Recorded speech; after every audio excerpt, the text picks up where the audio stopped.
Hey everyone, my name is Ryan and I am a mortgage nerd. Welcome to the live stream tonight where I'm going to be answering any questions you might have about real estate, about mortgages, about credit scores, credit reports, things of that nature. So I've got this live on a couple different platforms, just making sure we have everybody on and you can ask questions live. It should pull into my dashboard. I'm using a system called StreamYard, which posts it to my YouTube channel, which is Mortgage Nerd, and nerd is spelled with a 3 instead of an E. So normal mortgage, then nerd, N3rd. That's also my YouTube channel and my Facebook. I've done a little bit with TikTok, not very much there yet. I need to kind of get used to integrating into those systems. And then I also have a little bit of stuff on Instagram and things like that.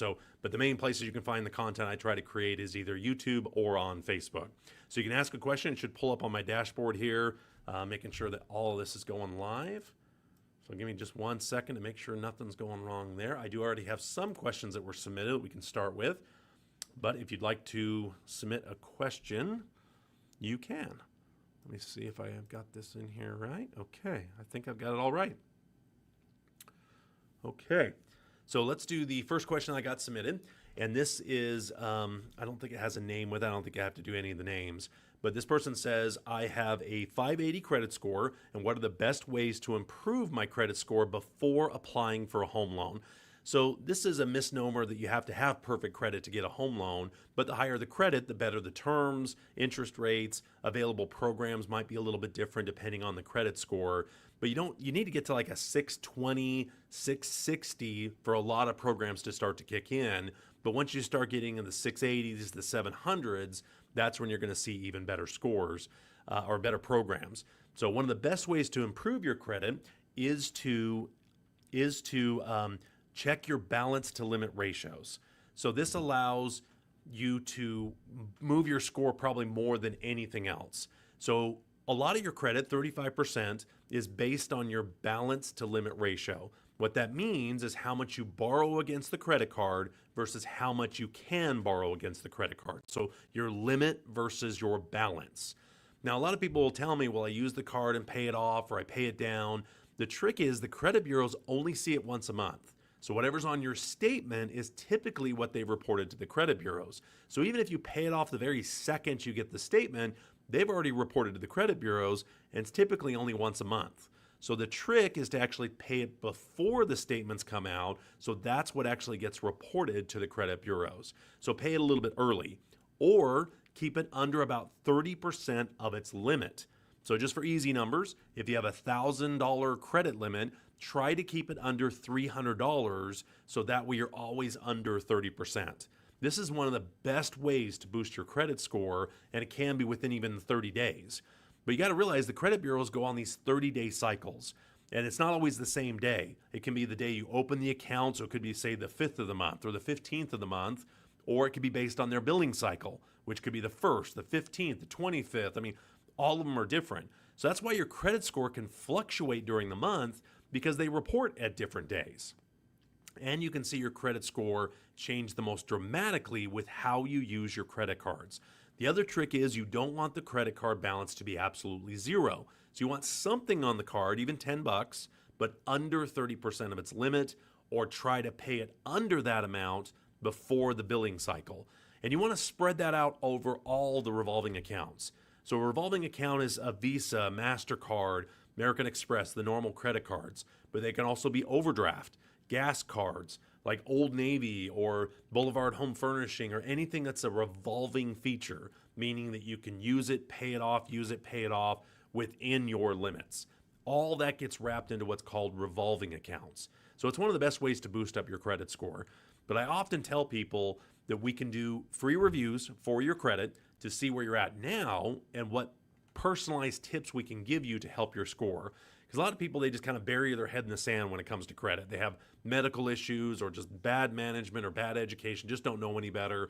They get into a bad situation and they finally kind of pull their head out of the sand because they want to buy a house, they want to do a car loan, something like that, and their credit score is really bad. And it takes a lot of time to get it cleaned up. But a lot of people go backwards when they start doing credit repair because they start paying off maybe old collection accounts or old charge-offs, or they start closing accounts that can actually hurt your credit. So I'd love to do a free review for you. So if you're in a situation where you want to buy a home in the coming years, you want to start thinking about this stuff now. And if you even don't buy a home, having higher credit score is going to help your job, your insurance, car loans, visas. Everything's tied to this magical 3-digit number. And so working on it, knowing why the score is the way it is, can help you improve your score for home ownership in the future or just anything when it comes to finances. I mean, so many people are paying ridiculous interest rates because their credit scores are low, where if it just takes a little education on kind of knowing why, a little budgeting, you can get yourself in a much better situation. So if you want a free review, check out my website at ryanbolton.com. I think I have a way to put that on the screen. Ooh, I should have had that ready. But it's just my name, ryanbolton.com, Bolton. There's an apply now button there. You can reach out to me. We can set up an appointment. And it doesn't cost anything. There's no cost or obligation. It's just part of helping you into home ownership. Let's see what other questions we have. If you have a question, you can post it in the stream. I want to make sure it is working, because I don't know. I'm using, again, it's called StreamYard, and it's supposed to post to Facebook and YouTube, but I don't know if the questions pull up on my dashboard. So hopefully, if you post a question, it will be there. If not, I guess we'll just keep rocking and rolling. Let's see. So what are some strategies on saving for a down payment? This is a really good question, because there's an important balance between putting money down versus having savings for everyday emergencies. Now, there is a lot of programs that require no money down, but it's still better to have some savings in the bank, especially when you go from renting to owning, just for emergency funds. And I'm amazed at how many people don't have any kind of emergency setup or any kind of emergency fund. So the first thing I say to do is at least have a payment of the mortgage in the bank somewhere that is just ready to go in case you lose your job or something happens with the car, childcare expenses, something pops up that you've got that little bit of savings. Next thing you want to look at is how much money down is typically a percentage of the sales price. Some of the lowest down options are 3%. The next tier is 3.5%. I know it seems weird. Why is it only half more? It's just a different type of program. The next tier is at 5%. Then it goes to 10, 15, 20, 25, and down the line. So there really isn't anything past 5% where you have a benefit of, say, 7% down or 11% down. They go into 5% tiers after that. But oftentimes, once that minimum is met or even 100% financing, any extra money down is usually better served on savings, paying off other debts, or just seeing what else can be freed up with that same amount of money. Like, for instance, I had a client that was able to put about $20,000 down. We actually decided to go with the 100% financing, use that 20 to build up their savings, got rid of a couple other debts that were way more expensive per month, and they were able to afford a little bit more of an expensive home because they got rid of some of the other debts. 20 grand goes a lot further on private or personal debt than it would necessarily on a mortgage. So sometimes it's better off to look at both options instead of just putting it all down on the house, because it doesn't save a crazy amount. You think, well, 20 grand's got to save a bunch, and it really doesn't on a mortgage, but using that same amount of money might get rid of a $400 car payment or a higher rate interest rate, or again, just having a little bit of savings. Keeping that 5 grand in emergency or repairs or moving expenses is usually better off than just tying all of it into the loan. Now let's talk a little bit about how loans work. So even if you get 100% financing on the loan, you'll still have closing costs to acquire the home. Closing costs typically on a purchase are going to be like the first year of your homeowner's insurance. You'll have a home inspection, you'll have an appraisal, title fees, origination fees. All of this is on top of the sales price. So most mortgages don't cover those expenses. They just cover the sales price minus your down payment. So you still need to build up enough reserve to cover that.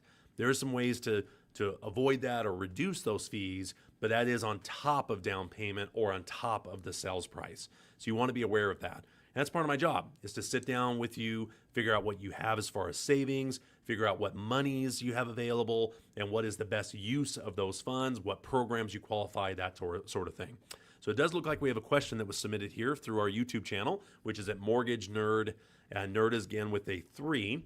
So it says, what one mortgage feature or strategy you wish you'd known about sooner, and how would it have changed your approach to buying a home? Oh, that's a really good question. So I think some of it is that down payment we just talked about. By not having to put as much down on the house and maybe freeing up money to pay off other debts allowed most of my clients to be able to afford a little bit more home. Another strategy that I've seen is a little bit more common is families having to team up on their first home purchase. So you have brother, sister, cousins, kind of the first home, buy it together and then turn that property into a rental or cash out one or the other as they move on to the next house. So I'm starting to see that strategy a little bit more often. Another one is I've seen a lot of parents buy homes for their kids. The problem with that is it's an investment property for the parents. So it is more money down, you've got capital gains you have to worry about, you typically have higher interest rates, but you can actually structure it to where it's the kid's primary residence and you're a non-occupant co-borrower. That is a great strategy to not only put less money down, have the kids on the loan, have primary residence financing while you're able to still help with credit or income or down payment or any of those other things as well. So that's a strategy I think a lot of people miss trying to help out their kids. Like we're here in Southern Utah and it's very much a college town, and I've seen a ton of parents will buy a house for the kids, and as the kid, maybe the first kid moves in, then the second kid's getting old enough to move into the same house, and so they kind of keep this house for 4 to 8 years depending on how many kids they have. And this is an incredible strategy where you can get way better financing options, less money down, have the kids be building some equity, the pride of home ownership, all of those things, turn it into a rental for the other rooms. They're maybe renting out rooms to other classmates while getting better financing options, especially here in Southern Utah. I've shown that strategy with many, many different lenders or borrowers, and it really is a good strategy. So hopefully that answers that question. That's some of the strategies I don't think people realize that are out there that you can take advantage of. Let's see if there's any other questions on the other platforms. So again, I'm on Facebook and on YouTube. And let's see what else we got. I wanted to have there's a couple good questions I saw here online. How long does the typical mortgage approval process take? So it depends on the type of loan. Some loans take a little bit longer, but I would say generally, if you can get your paperwork in like pay stubs, W-2s, kind of start that pre-approval process early, it can very much accelerate the process of home ownership. But the quickest we can do it is typically 15 days between appraisal, homeowner's insurance, title work, waiting periods on disclosures is typically 15 days. But I would say most contracts are designed for a 30-day window. And I will also tell you to look at the calendar as you're looking at these dates. It's crazy how often it's the last day of the month. And if everybody's trying to close on the last day of the month, which sometimes is the last day of the quarter, there's always this artificial rush around those couple of days to end the month. So I always recommend looking at the calendar and trying to have a closing more in the middle of the week and maybe after the busiest days for title, mortgage, everybody involved on those last couple business days of the month. Stretch it out to where it's like the following Tuesday or the following Wednesday, because a lot of times people will set their closing up for Friday, miss a cutoff, and then the loan doesn't fund and record until the following Monday. So you kind of lose the weekend. So I try to get as many of my closings scheduled for like Tuesday, Wednesday, Thursday at the latest, just so everything has a day to make sure that we're done before the weekend. Because so many people want to get moving during the weekend and not have to take time off of work. So as you're looking at your calendar, kind of looking at the dates for settlement, I would always recommend kind of doing a Tuesday, Wednesday, and avoid the couple of days at the end of the month. Not so much even the first couple of days of the month, but the end of the month just can be a mad rush sometimes. And so many contracts seem to be just rounded off to the 30th, or 31st or whatever it might be. And I'm telling you, if you can have it the 4th, 5th, if you can have it the 25th, you'll get out of that bottleneck, which is so man-made. It's such an issue that could be resolved by just looking at the calendar and adjusting the closing date just a little bit to avoid the 30th, 31st day of the month for closing. And I really try to avoid closing on Fridays. There's just so many things that don't give you any room for error, where if it's a Wednesday, Thursday, you can still get things done before Friday, before the weekend. So I think that's a good question there, is just kind of look at the calendars you're setting up these dates. Another important thing to look at is on the contract will typically have dates that you need to be aware of. The due diligence deadline is the deadline that allows you to do home inspections, walkthroughs, anything that you need to do on the initial stage of purchasing the home. And so that's an important deadline to just have on your calendar and know, okay, once that deadline passes, then that's not a reason we can cancel the contract. You could risk your earnest money.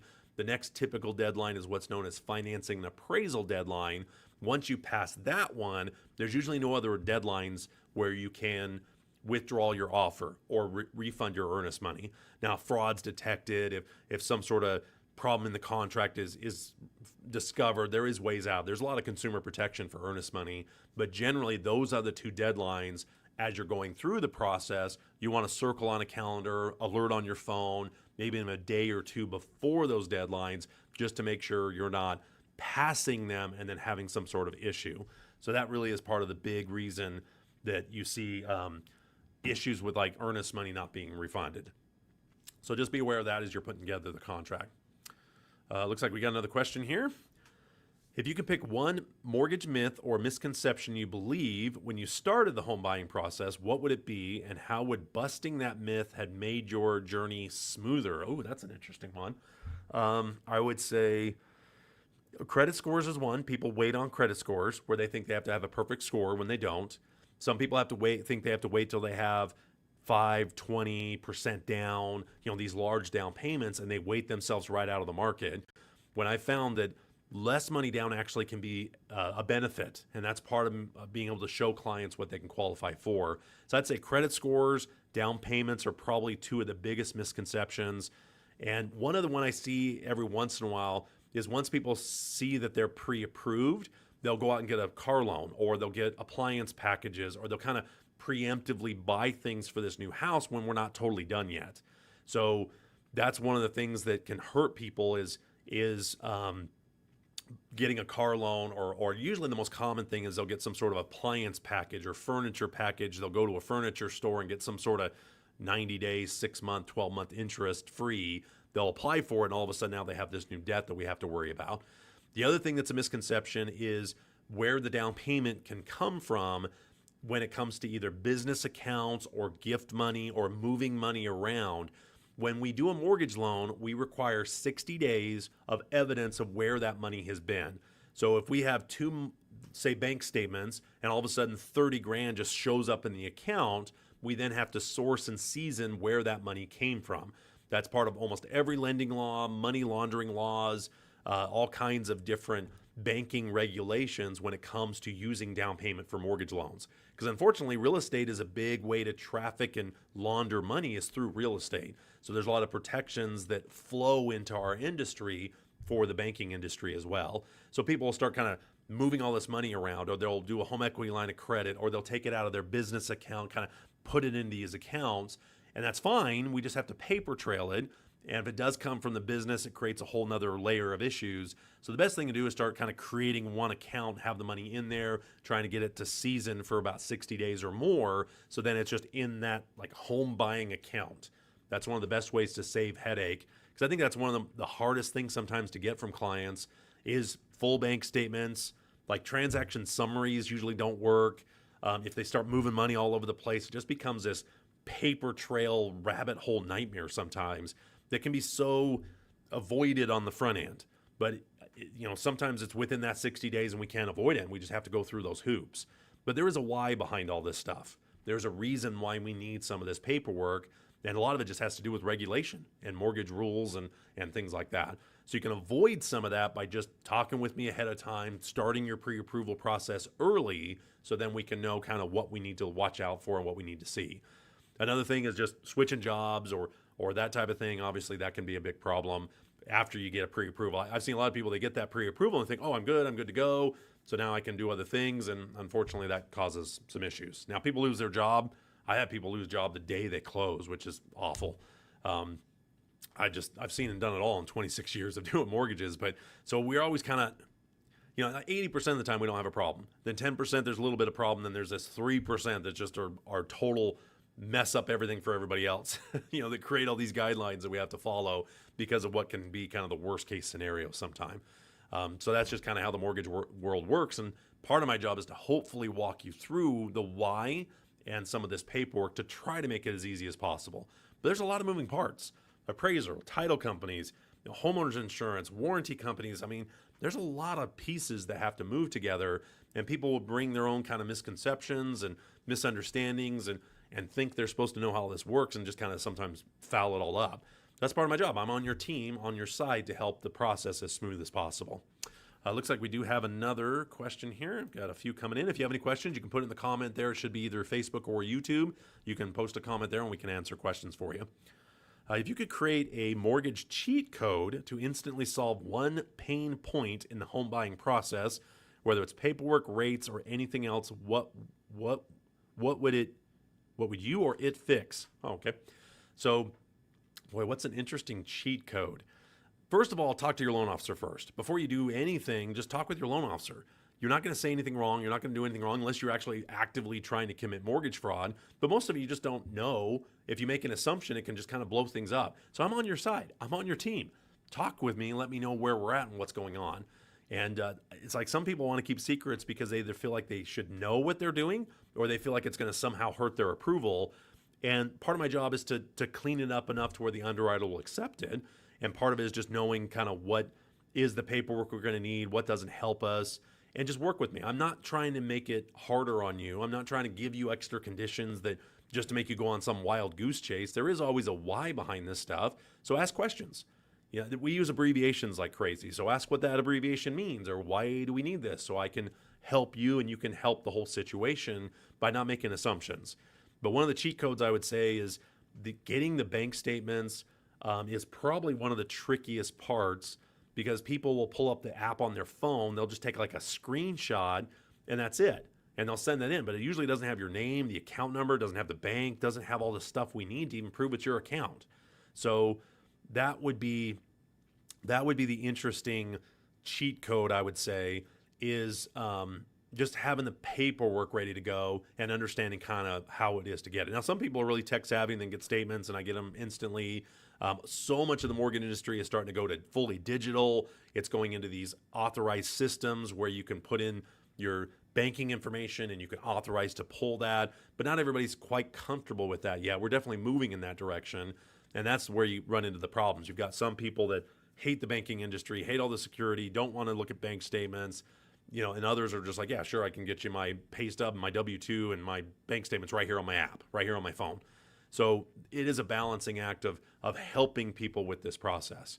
But there is a why behind every condition. It's all man-made. All this is just fitting a guideline, a requirement from government, from regulation, from law enforcement, from shareholders, from the Wall Street, from Fannie, Freddie, VA, FHA. They all have all these guidelines. And there always has been a why behind that guideline. And it's all covering their butt. That's what most of the mortgage industry is. In fact, interest rates are basically just risk.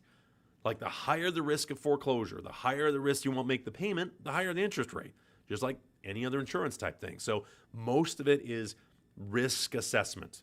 And the more we can provide documentation, clean documentation, reasons behind certain credit issues or job changes or employment history or anything like that, the more likely the approval is going to go smoother. But it can be a fight if you don't know why there are certain conditions.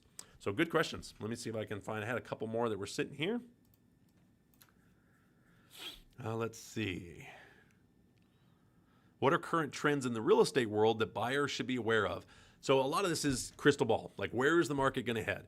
I have been hearing about a crash now forever. Rates hit, upper sevens, kind of mid sevens. Now we're kind of in the mid sixes or so. And they've really been that way for about 2 years now, somewhere in that range. And everybody said, well, it's just going to cause the market to crash. And what I'm starting to see now is activity for buyers is starting to go up as interest rates start to come down a little bit.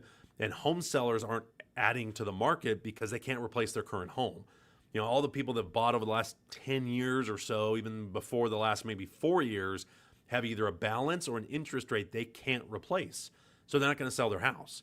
So our inventory is like artificially suppressed because it's either people that really have to sell, they're moving, or a death in the family or job change. There's always going to be people moving in real estate, but most existing homes aren't being put back on the market. So everything has to be built. And that takes more money, more time, more resources. They only have a certain amount of land that they've opened up for development. So you're seeing kind of this weird, buyers are waiting and seeing, but the inventory is really low. So if all of a sudden buyers kick up, the inventory won't be able to keep up that fast. And so I think there's this wave that's going to be coming where home prices are going to go up even further if rates really do drop. And I think that's why rates have been pretty steady to allow the market just to try to rebound a little bit more. But I think there's a wave coming where people are waiting for 5 point something, 5.88% or 99%.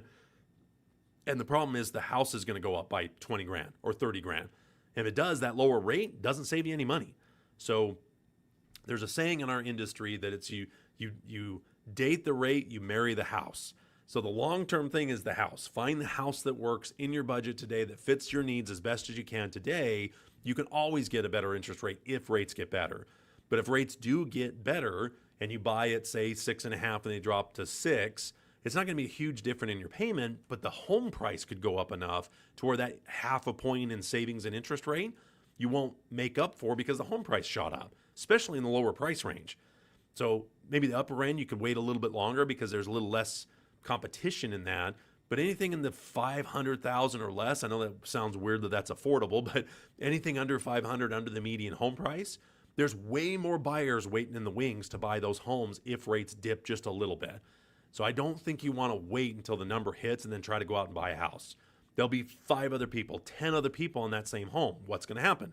The one out of those 10 that can afford more can offer a higher price, and now all of a sudden you're limited on your inventory again. So I think it's more important to get pre-approved, be ready, and find what fits now, because you can always get the better rate if rates happen to get better, but you won't be able to get the lower price. And there's still so many people that have discovered Southern Utah, a lot of people trying to move here still. There's still an affordability, a quality of life here that hasn't gone away in 25, 30 years. It's gotten way more discovered with PGA Tour events and marathons forever and World Senior Games, and people retiring in droves have discovered Southern Utah. It's going to continue to grow, and that means it's going to continue to raise those prices. So don't wait for some magic interest rate. Go find the house that fits your budget today and get into it. Because you can't time the market, but you can have time in the market. And that's really what makes the bigger difference.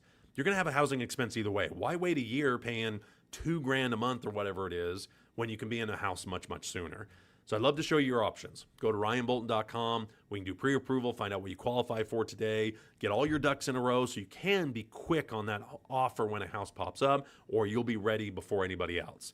But that's everybody's waiting. There's so many people are just waiting for either a crash or waiting for interest rates. And I'm telling you, you don't want to be on the back end of that wave. You just don't. You want to jump on it sooner.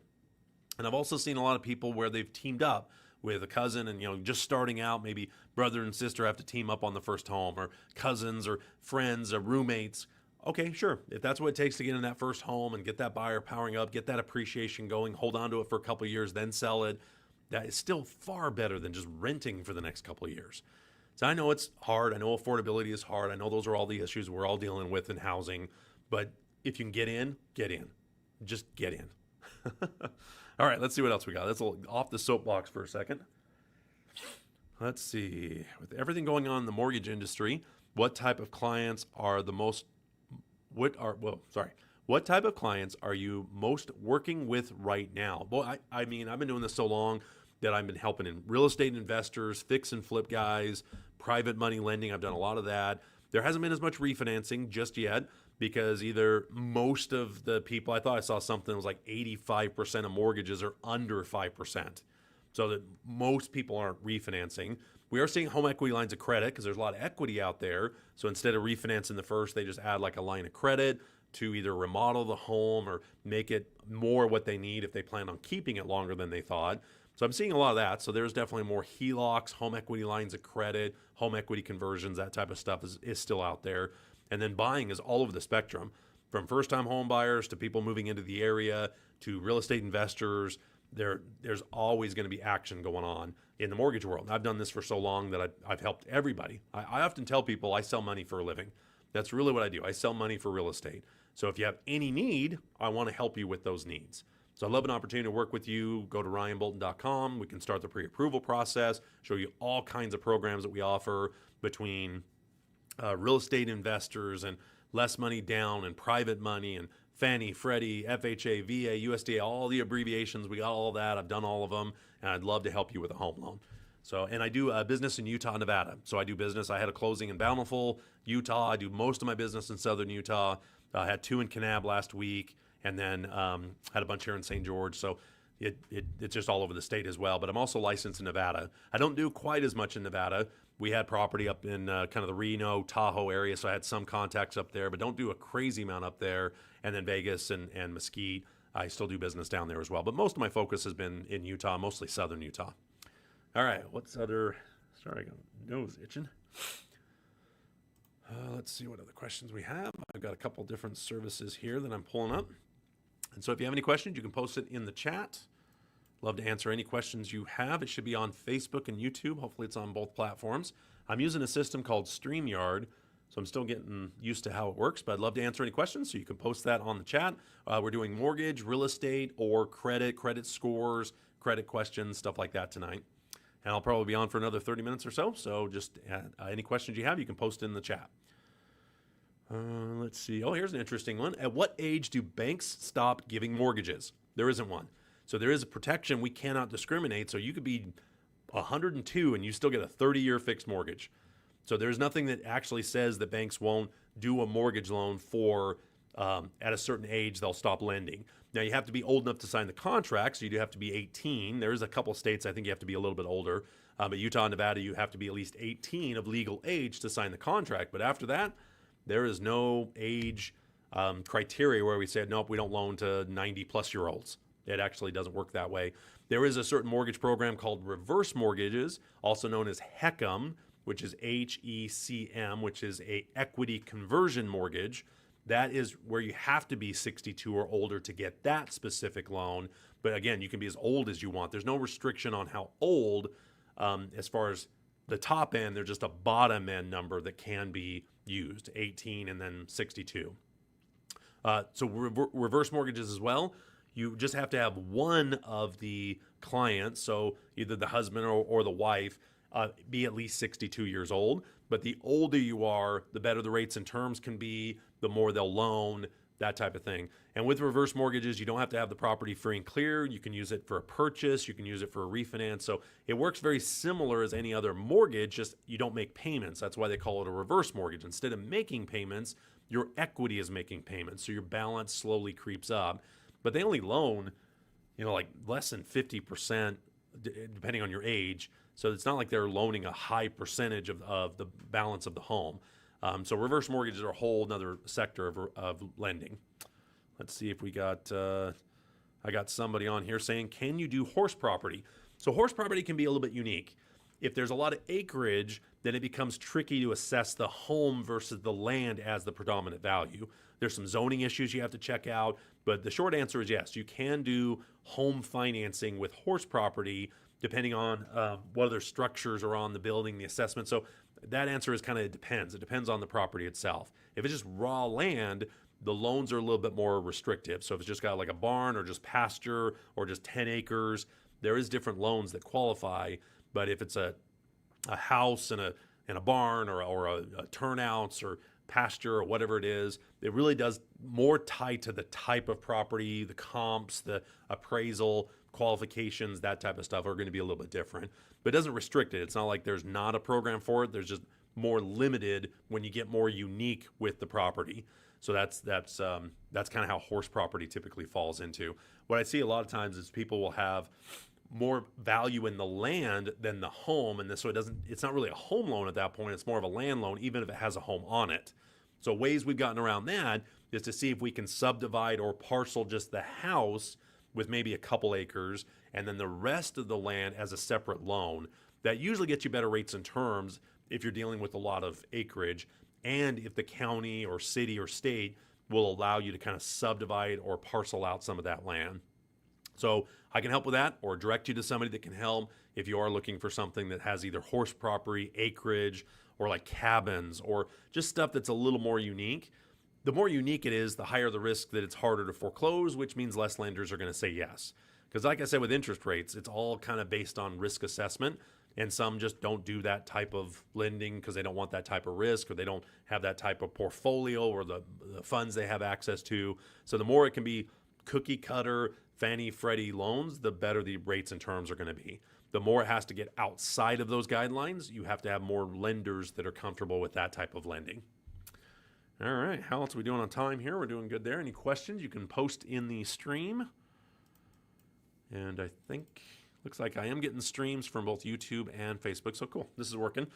This is the first time I've tried to have it on both my YouTube and my Facebook, so I was making sure this dashboard kind of pulls in questions. So love to have your comments, questions, concerns. Love to have you jump on. So let me find a couple other questions here. Does it make sense for an elderly couple to pay the mortgage early? This really depends. I've seen so many people that get ready for retirement, and they accelerate their mortgage like crazy. They don't have any savings in the bank, have other debt, and then all of a sudden they have all this equity they can't get to because now they're retired and they've taken all their money to get rid of their mortgage payment. And I don't think that's the best way to go. I really don't. Depending on the interest rate, it's really a stupid way to go. Because if you have some 4 or 5% or less interest rate, you can get savings rates better than that right now. So to just pay off that loan to get rid of the mortgage payment is silly when you can just take that payment or the extra money, put it into an account earning a higher interest rate, and use that to make the mortgage payment for the next 10 years. So there's better ways to use that money. If you're downsizing on your home, so say you've got equity and you want to take all the equity and put it down on the next house, I don't think that's the best use of the money, because you can take that same 200 grand or 300 grand, whatever you have from the house sale, use that to make the payment for the next 20 years, especially depending on the interest rate you can get on that money. So I know that gets over some people's heads, and it needs to be more case by case. So if you're in a situation where you've sold and you're going to buy another house, or you have a huge down payment before you close, let's talk about your options. Let's review what might be the better use of those funds. Putting it all down on the house or even paying cash for a house, I don't think is the best use of the money. And I want to prove it to you, but I have to get your specific situation. We can run specific numbers, but I've shown so many people, and still there's people that just pay cash. Okay, that's fine. I'm not saying that's the wrong reason for everybody, but most people don't even run the numbers. They don't start to see the differences and ways to stretch that money out instead of putting it all down on a house. So I'd love to show you those numbers, whether you're getting ready for retirement or you've moved to the area or you've sold and downgrading or upgrading or whatever it is. If you got these large down payments to work with, let's talk, because there's better uses of those funds, and I want to prove it to you. So check out my website at ryanbolton.com. You can call me there, schedule an appointment. And it doesn't cost anything. It's totally free to run the numbers. We can meet in my office here on Bluff Street, or just over the phone. We can do a Zoom call. All those things are available, and it costs nothing. So you have nothing to lose. And what if I'm able to save you thousands of dollars or all kinds of other things I can show you? It's worth at least one simple phone call. Or prove me wrong. Go ahead, call me up and say why you wouldn't do some of these programs, or I can show you why these work and help me poke holes in this of why you wouldn't do it. I'd love to talk with you about that.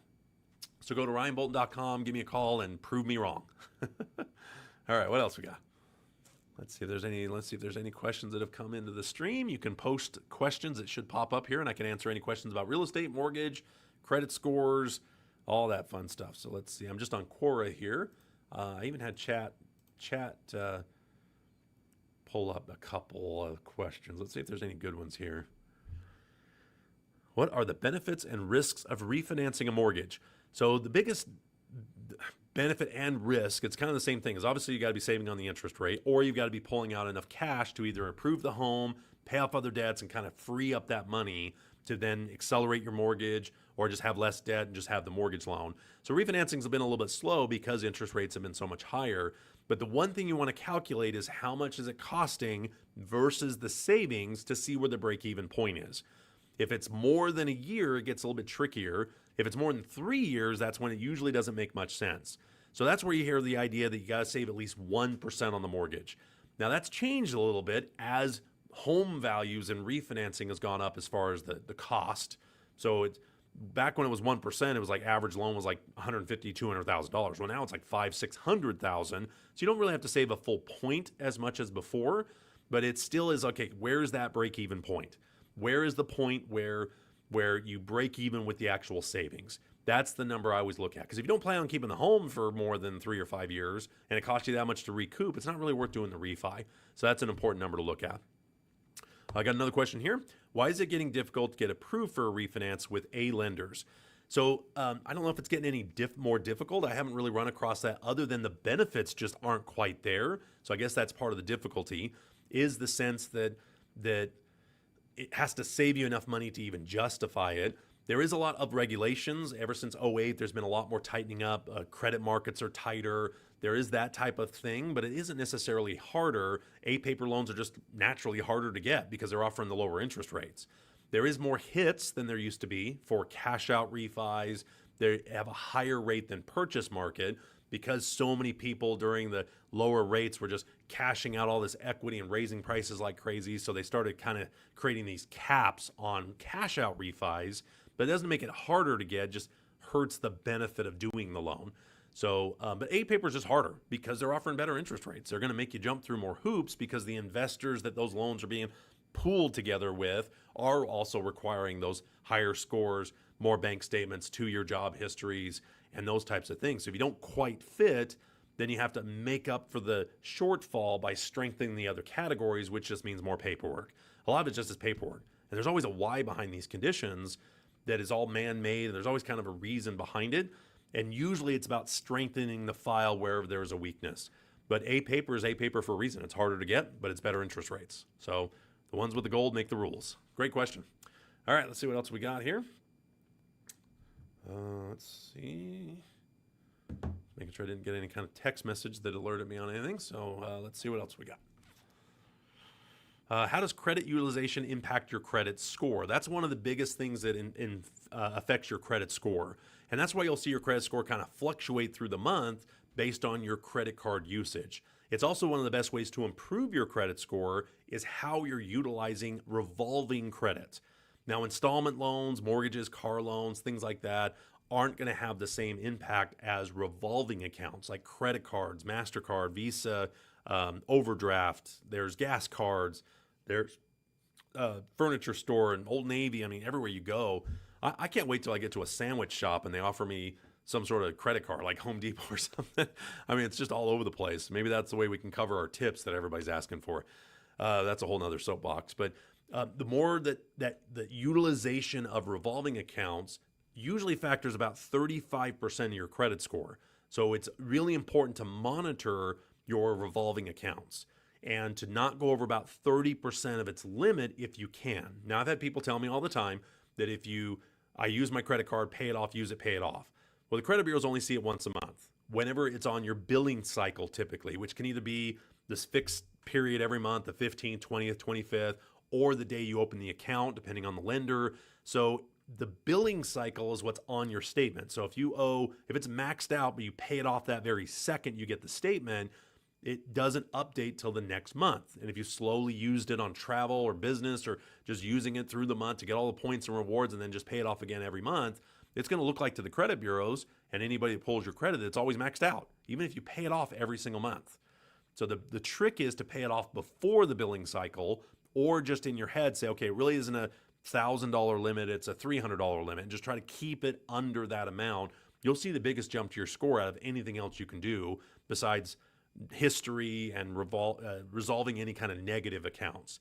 But revolving accounts are huge. And it's one of the first things I do with people that have lower scores or we're trying to build their credit. That's the first thing I look at is revolving accounts. What can we do there to boost that credit score? And it's almost always utilizing it a little bit differently or paying it off a little bit sooner or just kind of leaving it alone for a little bit just to allow the scores to rebound.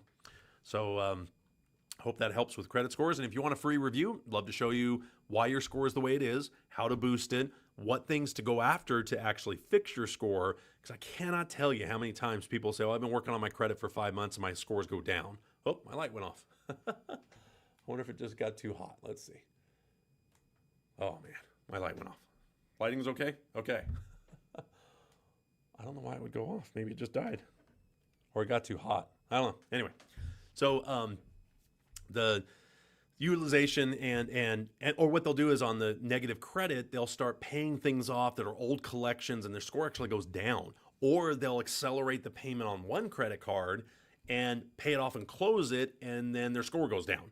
So there is better ways to fix the credit. And I'd love to help you with that and show you ways to get your score up, because it doesn't take a crazy amount of effort to get you into the 620, 660 range. Now, to get in 7s and 8s, that's going to take a lot more work. But get you into that minimum tier to help you into home ownership isn't that hard once we know why the score is the way it is. So I'd love to help you with that. Let me do a quick, I think I can pause for a quick second. Let me see if I can get this camera light to come back on. Or you'll just have to watch me fiddle with it. I don't know. That's so weird that it would just shut off like that. Oh, there it goes. Okay, maybe it was on a timer or something. I don't know. We're live, people. Live action. We're having fun here. All right, let's see what else we got. See if there's any other questions that have come in.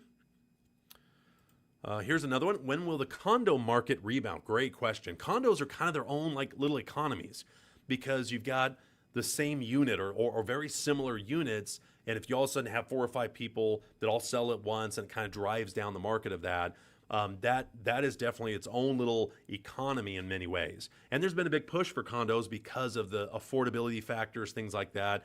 But I think one of the things I hear about the most when it comes to condos is the HOAs. The HOAs have been kind of a black mark on condos for quite a while. Well, there goes the camera again. It must be getting too hot or something.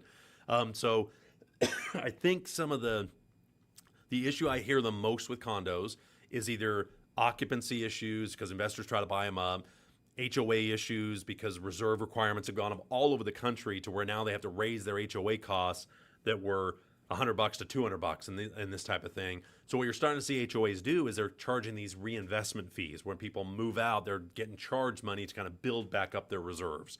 So I don't know the straight answer with that, other than it just has so many people that I talk to, they just say, no, I don't want a house with an HOA, period. And it's just a bad stigma because I think there's been mismanagement. There's been this thought that HOA fees just keep going up, or there's all these restrictions. You can't do stuff with your home when it has an HOA. So that's kind of hurt the condo market as well. But I will tell you this, on the lending side, they've come up with a lot more. FHA doesn't have the restrictions it used to. VA doesn't. So financing is starting to churn up for this. And honestly, the affordability is going to be there. It's just going to have to be the next wave for people. So it is definitely a niche market, again, because it's its own little economy in a way. It's because you got unit A sold for $200,000.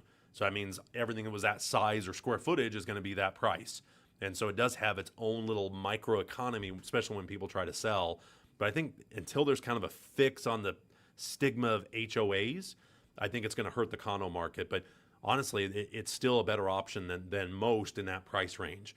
And as I tell people, if they're scared of HOAs, I kind of dig into that further. Like, what's the problem with an HOA? Either a bad experience in the past, or they just don't know what an HOA even is. But I always tell them, find out what the HOA includes and covers. And if you have an issue, be a part of the board. The HOA is the Homeowners Association. There's somebody that's an owner in that complex that's in charge of that, with the treasurer and everybody else. It's all kind of part of that, other than maybe a management company they've hired for billing and things like that. But just see what's included and be part of the board and be active with it is another way to help with those situations. But I have 3 houses right now that are in HOAs, and they haven't been too bad, but they've all gone up like crazy. And one of them I sold and had this huge reinvestment fee. So there's still a little bit of a stigma behind HOA. So I hope that helps with kind of the condo market in general. All right, what else we got here? Let me try one more time. I don't know if it's just getting too hot or what's going on. Maybe I can try turning it down maybe a little. Maybe that'll make it so it doesn't turn off. All right, we're live. I have no producer. I am just here. If you want to produce for me, I pay in bottled waters. All right. Oh, here's an interesting. And this might be specific to me. Is this on? This might be to me. Okay. So I've been doing home loans for 26 years. So it says, how has the mortgage lending process changed over the past 26 years? How much time you got? My first loan I closed in 1999. So I've been doing this for this entire century. Oh my gosh, where's the gray? See the gray? I really do like it though. It's problem solving. It's helping people with one of the bigger financial decisions they're going to make, and the nervousness of first-time home buyers, and working with investors and private money lending is exciting. And there's a problem solving aspect with this business that makes it fun, because you see stuff all the time that's new, or some guideline, or something will change and you have to work with it. Obviously 2008, going through 2008, the housing crisis changed everything. I mean, that was such a big change, got rid of a lot of people in the industry, changed loan officer comp, disclosure rules, appraisal rules, all of that still is in effect to today. And very few things have changed back to pre-2008. Technology has changed like crazy, like how we do appraisals, how we do income verification. All that has changed dramatically. In some ways, it's made it a lot easier for the newer generation, but older people or people that haven't bought, they're the ones that struggle the most with having to get disclosures or electronically signing documents or e-signatures, or that's where it gets a little bit trickier for an older generation when it comes to mortgage loans.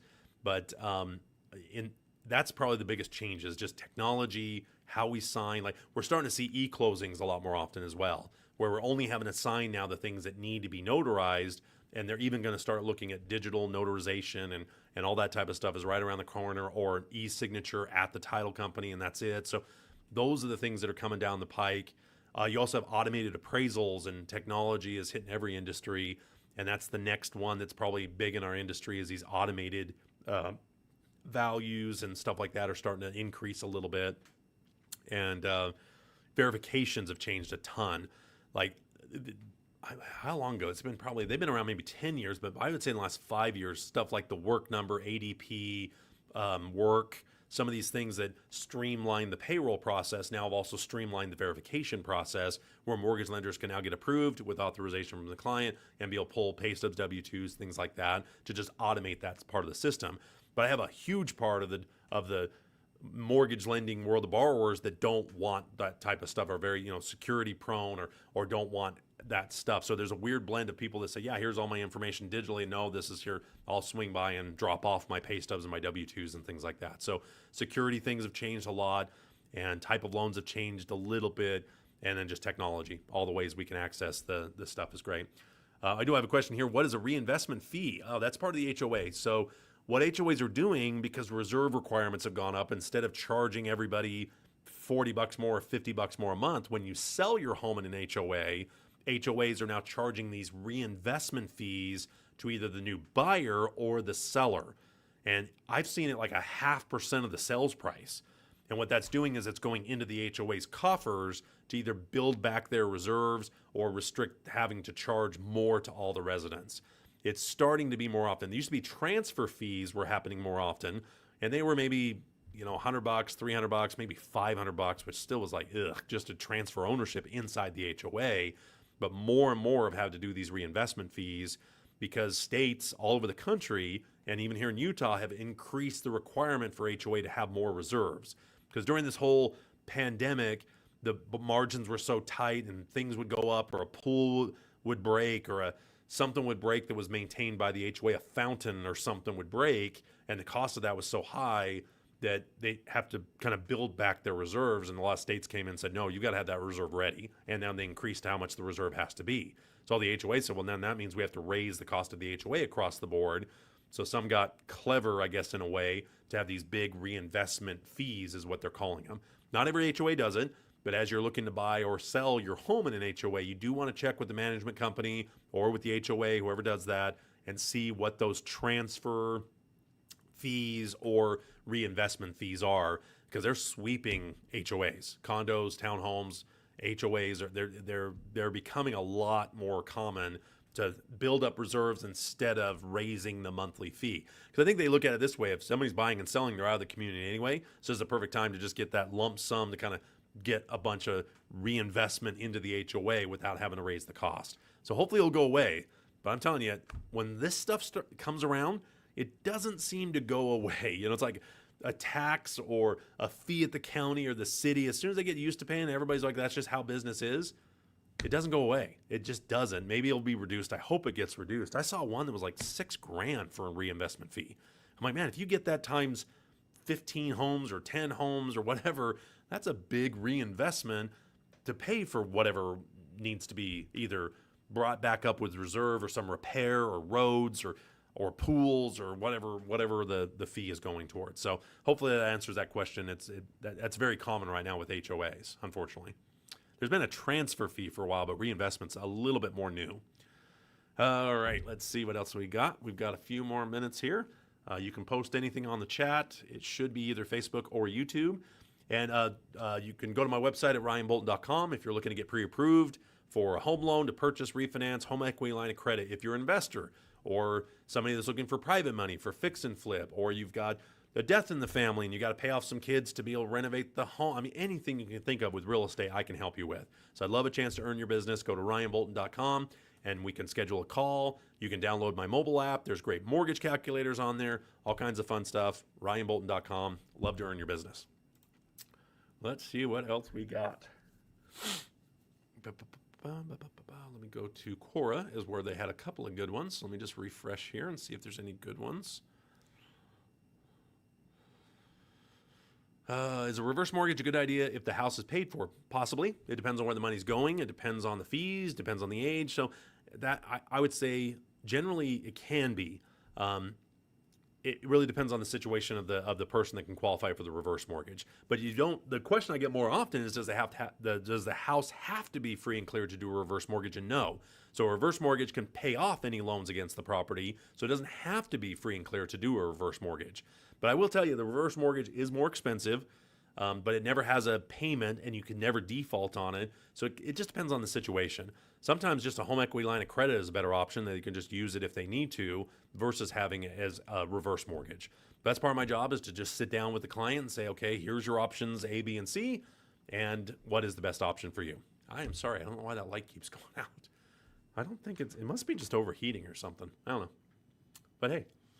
Now, maybe we should go into conspiracy mode. Ooh, what are the conspiracies out there? Who's going to get fired at the Fed? Just kidding. All right.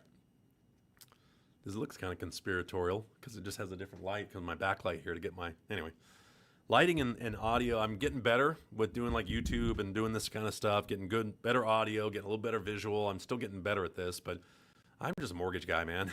I don't want to learn all this other stuff. I just want to help people with loans. So help me help you to do your next mortgage loan. All right, let's do a couple more here to round out the evening. But again, I appreciate the questions so far tonight. Again, love to earn your business. Go to ryanbolton.com. Doesn't cost anything. We can sit down. I can answer any questions you have. Even if you don't use me, I still would love to earn your business, obviously, but I just want to help you. I've been doing this a long time. I can help with credit. I can help run scenarios. I can just help shop, compare, all those things for you. Private money lending, home equity lines of credit, first mortgage, first-time home buyer, all of it. I sell money for a living, so I'd love to earn your business. All right, let's do a couple more questions here.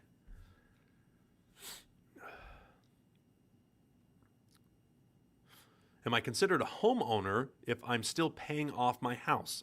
This is such an interesting question to me. It's almost the same thing as like car loans. So that people think, well, I don't own the house, I just rent it from the bank. It can't be farther from the truth. And the reason I say that is the house is just the collateral for the loan. The mortgage company has no ownership to that house. They have no ownership right. You don't have to call the owner, which is the mortgage company, if you want to paint a wall or do something in your backyard or have pets. So this idea that you just rent it from the mortgage company is just not the right terminology. You have rights to the home. You can sell it. So if the mortgage company owns the home, when you sell it, do you have to pay them more than your loan balance? No, they don't get a share in your equity. They're not an owner. So I don't know. There's this weird thing that you rent the home from the mortgage company. No, the home is the collateral for the loan, but they're not the owner of the home. They're not even the renter of the home. They can't just show up and say, hey, you know what? We saw that dining room you have on that appraisal. That looks pretty cool. So every Thursday, we're going to have an office meeting and we're going to sit in your living room and... No, they don't have ownership rights to that home. In fact, taking the home back is a huge process.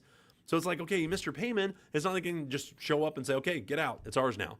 They have to go through waiting periods, 90 days, and attorneys and public notices and all that just to get the collateral back. And during that entire process, you can sell the home anytime you want. So no, you don't. You are a homeowner if you own a home. So one other thing, a little terminology, I guess, is you're a first-time home buyer if you haven't owned a home in the last 3 years, regardless if it's free and clear or has a loan or investment property, second home.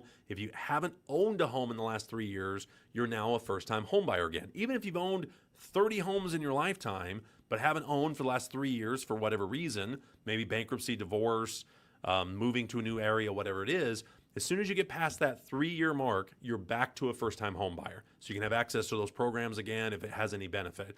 Now, you could be a first-time home buyer and not use a first-time home buyer loan, but it does have some advantages to be a first-time home buyer for certain programs. But you don't have to have never owned a home. I mean, that's the problem with that term. First-time home buyers, like first time is ever. But it is actually only the last 3 years. So if you haven't owned a home because of bankruptcy, divorce, or moving to an area, or just haven't owned a home in the last 3 years, you are now a first-time home buyer again. Let's see, I got a question here. How is the best way to pay off your home early? Pay double payments or pay extra principal on the mortgage? This can be a little tricky depending on the lender. Like there's bi-weekly loans that are out there, but some lenders won't credit that bi-weekly payment until the full payment comes in. So you do want to check on bi-weeklies. The other tricky part with bi-weeklies, some people do on the 1st and 15th, when really it is every 2 weeks. So twice a year, you'll pay an extra half payment. So that is a good way to do it. But generally, just rounding up your payment almost accomplishes the same thing. But here's what I really would say, is a lot of times people put all their money towards trying to pay off the loan, where actually putting money in savings can earn interest on it, can build up reserve and savings at the same time. So I like to do a blend of paying a little extra to the mortgage, but maxing out savings and other things like that. Get rid of other debts, so where you can redirect the car payment or the Visa payment towards your mortgage instead. That's a better use of the money than putting all of it towards the mortgage. Because I look at it this way. Would you rather have $100,000 in equity or $100,000 in cash earning interest that can then make the payment or pay off the balance at any time? So I think there's a blend. Yes, you want to accelerate the mortgage because a lot of it is front-end interest on the loan. So extra money to the mortgage definitely helps, but I'd say it's a combination of extra to the loan and extra towards savings, emergency funds, retirement, anything you can max out when it comes to benefits at your employer, like contributions or matching with your employer. Those are the things I like to look at before we direct way too much money to the mortgage, have all this equity you can't get to unless you sell or refinance, versus having more of that in savings. So there is a blend. I think that's the best way to do it. Plus, any interest rate you get on the money there is better than just having it all going towards the mortgage. So I hope that helps. Looks like we got another question here. What if you're on title but not on the loan? Can you still be a first-time homebuyer? Great question. No. So if you're on title, you are a homeowner, regardless if you're on the loan or not. So that is really a good question. It's ownership is title. And you really generally can't be on the loan if you're not on title, but you can be on title without being on the loan. So I know it's a lot of mortgage jargon, but that is a good question. So if you say you're husband and wife, or the husband owned the home before and you got married and he just adds you to the title, that makes you a homeowner now, regardless if you're on the loan or not. So no, you would not be a first-time home buyer if you're on the title, even if you're not on the loan. Really good question. Okay, what else we got? Any other questions? Let me make sure I haven't missed one. Great questions tonight, guys. And I'm sorry my light keeps, let's try to see if this will stay on this time. I think it must just be getting too hot. Doesn't feel hot though. That is so weird. All right, well, we're live. That's what happens when you have live stuff. Let's see, this is still in mortgage. Let's see if there's any other fun ones. We'll round out here in a couple more minutes, so you can ask any questions. Again, go to ryanbolton.com if you're looking for any kind of mortgage loan. Doesn't cost anything. I'd love to answer any questions for your specific situation, get you pre-approved, help you with a line of credit, private money, home improvements, second homes, you name it. I sell money for a living. For real estate, that's what I do for a living, is I sell money. So I've got tons of ways to help you into some sort of real estate. Buying, selling, refinancing, I do it all. All right, let's see. Has your mortgage rate gone down in the last 2 years? I would say yes, but not much. I would say in the last 2 years, we kind of been in that upper sixes. Right now, it's probably the lowest it's been since I think it was October of, what was it, like 2023? So I guess we are kind of pushing up on that 2-year mark, but not crazy lower. You know, it's not like it's been a big difference. We kind of been in the sixes. And it's funny, if you look at the 70-year average of mortgage loans, we're well underneath the 70-year average, but we got spoiled for so many years there at 4 or less. You know, there's still people that tell me they got 2 point something, 2.99, 2 point something. And I will also tell you people lie a lot. But, I think I saw something as 80% of all mortgage loans are under 4%. So there's definitely a lot of people that are 2% below the current market. And that's why you see they're not selling. That's why you see people staying in their homes longer, because they can't replace the balance or the interest rate, even if they wanted to. So they're just staying in their homes longer, which is why we're having such an inventory issue, because we're not seeing foreclosures that add to inventory. We're not seeing existing home sales unless it's more desperate or distressed or something like that. So we have to build everything for the inventory, and that just takes a lot more time. It's a lot slower and it's more expensive than something that can be existing. So I think until that levels off, until we get a little lower on the rates, we won't see existing inventory. So I think there'll be a lot more pressure for prices to continue to go up. Let me see, make sure I did not miss any other questions. I appreciate the questions tonight. And let's find a couple other ones here. Can you have two housing loans from different banks at the same time? Short answer, yes. You can have a first and a second. You can't have two firsts, meaning you can't use two lenders to buy, say it's a $350,000 house, you have two lenders giving you $350,000. It doesn't work that way because it is a lien position on the property, but you can have like a first with Chase or Wells Fargo or Mr. Cooper or whatever, and then a second with like Mountain America or Cypress Credit Union or something like that. So yeah, you can have two loans against the property at the same time. Typically it's the lien position that determines some of the risk. So first lien, usually the loan you use to buy the home, is in the first position if there's a foreclosure. So if the first forecloses and there's a second lien, the second lien just goes away. So it's higher risk to that lender. So typically you're going to see higher rates. You're going to see a little different guidelines, usually lower loan to value. So they want to have more cushion. But I mean, if you got something where the first is only half of the home's value and you're doing a loan at $20,000 or $30,000 as a second mortgage, and it's only adds 10%, and so you're only at 60 or 70% loan to value, then yes, that makes a ton of sense for a lender. But the higher it gets, the more the guidelines tighten up, credit score requirements, things like that, because they're in a higher risk situation if that property goes into some sort of foreclosure because of loss of job or health or death or all the things that happen. And so, but yeah, the short answer is yes, you can have two different. I've been seeing third and fourth mortgages. It's pretty rare. Usually it's just a first or second, because what you'll see is if somebody wants to refinance the second, they'll just get like a bigger second that pays off the old second mortgage. So anyway, getting in the weeds a little bit there, but not very often. You don't see a lot of third mortgages.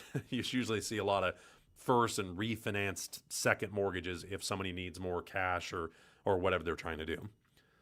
All right, let's see how we doing on time. We'll go a couple more here, see if there's anybody. I can't see if anybody's even on. Oh, yeah, okay.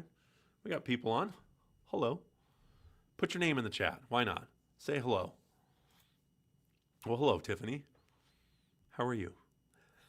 All right, let's see. Name on the mortgage, but not on the deed. Where do I stand legally? Man, I don't think I know of a single mortgage that you're not on the deed. Unless it's a cross-collateralized loan, meaning that the main loan is on a different house and they added the other property as collateral. So you're on the mortgage, but you're not on the deed. But no, I mean, that's really what secures the lender, especially in Utah, is that deed of trust against the house. So you have to own it to get a loan against it. Otherwise, you don't own it, so you can't get a loan against it. So I don't know if maybe that's wrong. I mean, maybe there's different states that have it a little bit differently, but definitely here in Utah, if you're on the mortgage, you're on the deed. I don't know a single mortgage where you're not on the property. But if you're not on the deed, you don't really have any legal standing because you're not a legal owner. That's why nobody's going to loan to you if you're not one of the owners. That's why I'm saying I don't think you can be on the mortgage and not on the deed. But where you stand legally, sometimes it's happened with divorce situations and where they're not on the mortgage, not on the deed, and they're married. So there's still some things you can do even if you're not on the deed itself. But generally, if you're not an owner of the property, you have no legal standing to prevent sale, to prevent equity loans or anything else with the property because you're not an owner. The deed is how you're an owner of the property. And how are we doing on time? We'll do a couple more. My mom passed away without a will and left a house owing a mortgage with no one else's name on the deed but hers. What do I do? So you're going to run into probate. So the state's going to come in and award that or post it to see if there's anybody else that has any claim to her money or asset or anything like that, or kids or anything else involved. The loan, again, is collateral on the home. So if the payment starts getting missed, they're going to start the foreclosure process. Regardless if your mother's passed away or you were even awarded the home in some other document. That's where having a trust is so important to kind of dictate what happens. But either way, the collateral is the home. So if the mortgage payment gets missed, they're going to start that foreclosure process. But if you go to sell the home after probate is taken care of and you're awarded the home, then you would just sell the home, whatever the balance of the loan would get paid off, and the proceeds would then get divvied up to you or the kids or however that gets set up. But probate's probably the next thing that would happen in that case. And what I would recommend doing is either call on the mortgage company or continuing to at least make the payment if you can, so you don't go into foreclosure with the lender. So, but that is the collateral. So if the mortgage gets missed, they're going to start that process. And in most states, there's a 90-day notice. You have to give a notice saying, okay, you're now in default. You've got to pay off the loan or catch up the payments or call us and work out payment arrangements. You have 90 days, or that's when we can go to the next step, which is actually auction the home off on the courtyard steps. Now, there's other notices that have to happen. Like in Utah, there's 90-day notice of default. Then you have to do 3 public notices before you can actually set the date. So Utah usually ends up being closer to 120 days. But after that point, the mortgage company will be the opening bid on the property. So let's say you owe 200 grand, they'd be the opening bid at 200 grand. The next investor could offer 201 and nobody else outbids that investor, they get the house. So regardless of your desire or mom passed away or whatever happens, that if it gets to that stage, that's when the investor would take over the home. Now, you could be a bidder as well. You could show up and bid, but at that point, you might as well just work with the lender and try to just keep the loan in state until you can sell the property. But you could be the bid after the mortgage company. Now, if there's a first and a second, what you sometimes will see is the first will be the first bid, second will be the second bid, and if there's an investor that wants the home that has margin or they it's a good deal on the house, then the third bid would be the next investor in line. So that's just how the auctions work by the time it gets to that stage. But I would say, and a title company can kind of prove this, of all the notice of defaults, maybe 80% get resolved before that 90 days is over. Maybe 10 get resolved kind of right after that, and the rest actually go to foreclosure. And right now, it's probably even a higher percentage of that gets resolved before it ever goes to the courtyard step. So not every notice of default turns into a foreclosure, but that's just kind of how that process works. So, excuse me.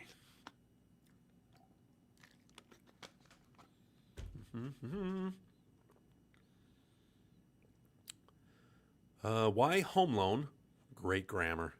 Why home loan is not canceled when home loan borrower dies? Because the collateral for the property is really what is the loan, and just because somebody passes away doesn't mean the debt just passes away with them.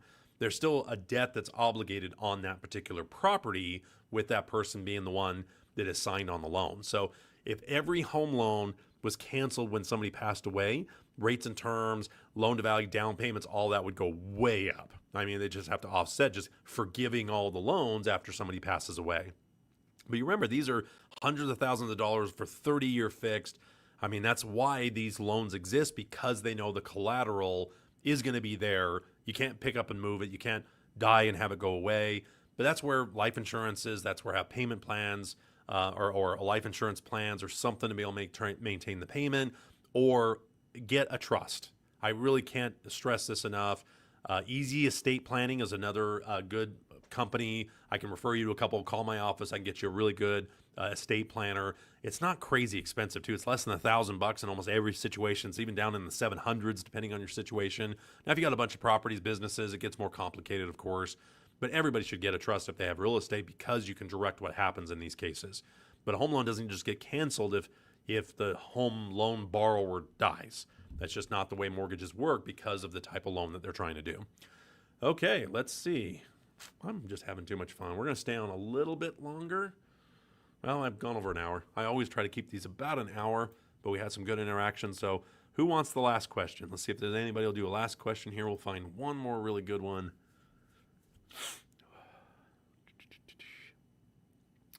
Should I find? Ooh, we could do a speed round. You want to try a speed round? Just it's never just yes and no, though.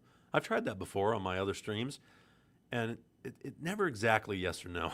It's a little more than that. What would force the Fed to cut interest rates, and how would that affect my mortgage and investments? Boy, this is a big topic right now. Force the Fed to cut interest rates. There's nobody that really forces the Fed. They use data on employment and inflation, monetary spending, and I'm telling you what, rates actually need to be probably where they're at. There's a lot of indicators that rates should be lower than they are, but at the same time, they kept them low for way too long. There's way too much money that's been printed over the last few years. That's what they have to balance with it. And yeah, there'll be political things involved. They say there's not, but really the inflation number still isn't where they can cut the rates. And the employment numbers are coming in that is going to delay that even further. How does it affect your mortgage? Well, your mortgage should be already 30-year fixed, locked in. It has no effect if you've already got your mortgage. Also, the Fed funds rates are short-term overnight lending rates. So they're very short-term interest rates, where the 30-year fix is tied typically to bond markets. But the Fed changing interest rates moves money around, and that moving of money does have a trickle-down effect to mortgages. But in most cases, the market's already trying to be ahead of those moves. So that's when you see the market make the most adjustments, is when they think something's going to be 1% and it turns into 2, or they think it's going to be 2 and it's 0. That's when you see the market go, oh, we really missed that projection. Most of the time when the Fed lowers the rate, it's already baked in because lenders and the market already kind of knew, okay, the Fed's probably going to lower the rate on their next meeting, or there's a chance they're going to lower, they're talking about lowering, or they might just keep it the same. But there isn't a lot of talk of raising rates. So every time the Fed's kind of meeting, everybody's either thinking, okay, stay the same or get a little bit lower. So they're already ahead of that. They're thinking about that. They've already baked it in. And that's why you have seen rates trickle down a little bit, because there's a little more confidence in the economy and what's going to happen. And the cost of money should go down a little bit over the next little bit. But Fed's funds rate have no direct relation. I can't tell you how many times in my career the Fed's cut the rate 0.25%. I've had people that are locked or were working on loans and say, well, hey, you locked me at 7%. Now I can get 6.75. The Fed lowered the rate 0.25, so lower my rate 0.25. It's not the same index. It's not the same type of loan. Fed funds are much more short-term. Mortgages are 30-year backed fixed money. Totally different margin, totally different index, totally different market. The bond market, not the stock market, really determines interest rates more. But as Feds change the rates, that moves money around, and that will move money from the bond market. So I hope that answers that question. How will it affect your mortgage rates? It shouldn't. Your rate's already fixed. Your investments, it could change that, because that can tie into short-term CD rates and things like that can go off that index. So it can affect those. But as far as investments like stocks, don't really have an effect, other than, again, when money moves around, it can have a positive and negative effect on stocks and mortgage rates. Anyway, hey, hope you enjoyed this. A lot of fun. I love answering these questions. I love what I do for a living. I really enjoy doing real estate. Love helping people solve the problem of getting into their home or investment or private money or all that stuff. So I'd love to earn your business. That's the whole reason I do these videos, is a chance to earn your business. And I want to do it upfront for free. There's no cost to review, do pre-approvals. There's no cost for anything to get started. So why not get started today? Check out RyanBolton.com and we can answer any questions that you have, get you pre-approved, answer any specific questions, and earn your business that way. Again, RyanBolton.com, and we'll see you on the next stream. Thanks again.